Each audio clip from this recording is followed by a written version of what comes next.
இந்த நாளிலும் கர்த்தர்களோடு கூட பேச முடிய கொடுத்த வசனம் யோவான் 19ஆம் அதிகாரம் 2-3 வசனங்கள். போர்ச்சேவகர் முள்ளுகளினால் ஒரு முடியை பின்னி அவர் சிரசின் மேல் வைத்து சிவப்பான ஒரு அங்கி அவருக்கு உடுத்தி, யூதருடைய ராஜாவை வாழ்க என்று சொல்லி அவரை கையினால் அடித்தார்கள் என்று சொல்லி இந்த வசனம் சொல்லுகிறது.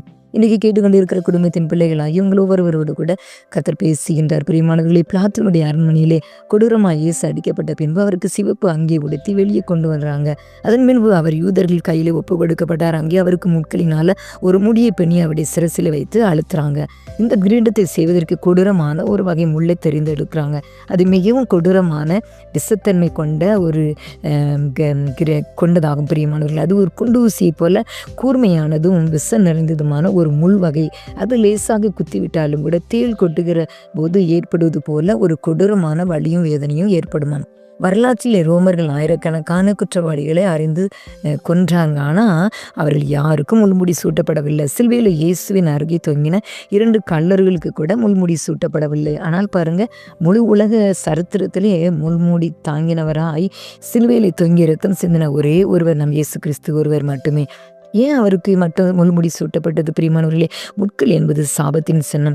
மனிதனுடைய பாவத்தினால் சபிக்கப்பட்ட இந்த பூமி முள்ளையும் கொறுக்கையும் முளைப்பிக்கும் என்று கர்த்தர் சொன்னார் அல்லவா? ஆதியாகமம் 3:18 கூட வாசிக்கிறோம். கர்த்தருடைய சிருஷ்டிப்பிலே முள் இருந்ததில்லை. ஆனால் மனிதனின் பாவத்தினால் வந்த சாபத்திற்கு பிறகுதான் பூமி முள்ளையும் கொறுக்கையும் முளைப்பிக்க தொடங்கியது. முள் கர்த்தருடைய 2வது சிருஷ்டிப்பு. அது சாபத்தின் சின்னம். பிரியமானவர்களே, இன்றைக்கும் அநேக குடும்பங்களிலே எப்போதும் கஷ்டம், நஷ்டம், நோய்கள் போல சத்துருடைய போராட்டம், இப்படி பல வேதனைகள், மன அழுத்தம், நிம்மதியற்று போய் கண்ணீரோடு நிம்மதி இழந்து வேதனைகளோடு இருக்கிற, நெருக்கப்பட்டு கண்ணீர் வெடிக்கிற, ஏன் வாழ வேண்டும், ஏன் நாம் வாழ்வதை விடல சாகலாம் என்று சொல்லி எத்தனையோ குடும்பத்தின் பிள்ளைகள் கடன் பிரச்சனை, இப்படி பல காரியங்களில் வேதனைகளோடு இருக்கிறாங்க. திகைத்து நிற்கிற மக்கள், ஏராளமான மக்கள் இன்றைக்கு வாழ்ந்து கொண்டு இருக்கிறார்கள். இந்த போராட்டங்களுக்கெல்லாம் ஒரு முற்றுப்புள்ளியை வைத்து நம்மை வாழ வைக்கிறவர் இயேசு ஒருவர் இருக்கின்றார். அதனால இப்படியெல்லாம் வேதனை இருக்கிறதே என்று சொல்லி கலங்காதீங்க. பிரியமானவர்களே, உங்களை வாழ வைக்கிறவர், உங்களுக்கு நிம்மதி தருகிறவர், உங்களை ஆசீர்வதிக்கிறவர், உங்கள் பிரச்சனைகளுக்கு ஒரு முடிவை கட்டுகிறவர், முடிவை கொடுத்து வாழ வைக்கிற கர்த்தர் ஒருவர் இருக்கிறார். நம் இயேசு ஒருவர்.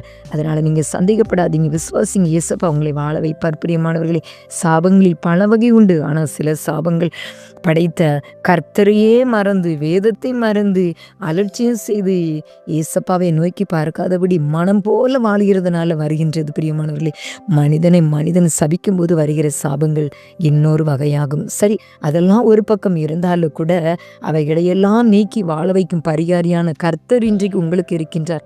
கேட்டுக்கொண்டு இருக்கிற குடும்பத்தின் பிள்ளைகள், நீங்கள் நினைக்கலாம், ஏன் வாழணும், நெருக்கத்தின் மேல் நெருக்கம், கஷ்டம், நோய் தாங்க முடியலை, சகித்து கொள்ள முடியலை, தேவைகளை சந்திக்க முடியலை, வாழ்வதை விட சாவது நலமாயிருக்கும் என்று சொல்லி நீங்கள் நினைக்கிறீங்களா?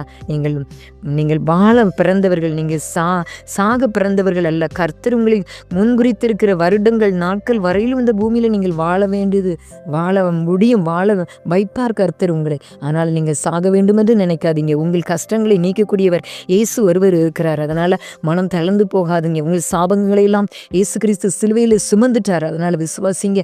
அவருடைய சாபமான முள்முடியை தடித்து தனது வெளியேற்பெற்ற இரத்தத்தை சிந்தினார் அல்லவா? அதை நோக்கி பாருங்க. அதனால இயேசுப்பா உங்களை வாழ வைப்பார், உங்களை ஆசீர்வதிப்பார், உங்களுடைய எல்லா துன்பத்தையும் நீக்கி உங்களை ஆசீர்வதிப்பார். நீங்கள் இனி சாபத்தோடு வாழ வேண்டிய அவசியம் இல்லை. பிரியமானவர்களே, இயேசு கிறிஸ்து தன்னுடைய சிரசின் இரத்தத்தினால உங்கள் சாபம் எல்லாம் முறிக்கப்பட்டு நீங்கள் ஆசீர்வதிக்கப்படுவீர்கள். விசுவாசிங்க. இயேசு கிறிஸ்துவின் ஜெயம், இயேசு கிறிஸ்துவின் ரத்தம் ஜெயம் என்று சொல்லி அனுதினமும் ஜெபிங்க. இயேசுப்பா உங்களை ஆசீர்வதிப்பார், உங்களை வாழ வைப்பார், மேன்மையான காரியம் கூட எங்களுடைய வாழ்க்கையிலே செய்து உங்கள் வாழ்க்கையை கட்டி எழுப்புவார், சத்துரு வெக்கப்பட்டு போகும்படியாக செய்வார். அப்படிப்பட்ட கிருபைகளை தேவன் உங்களுக்கு தந்தல்வராக. ஆமென்.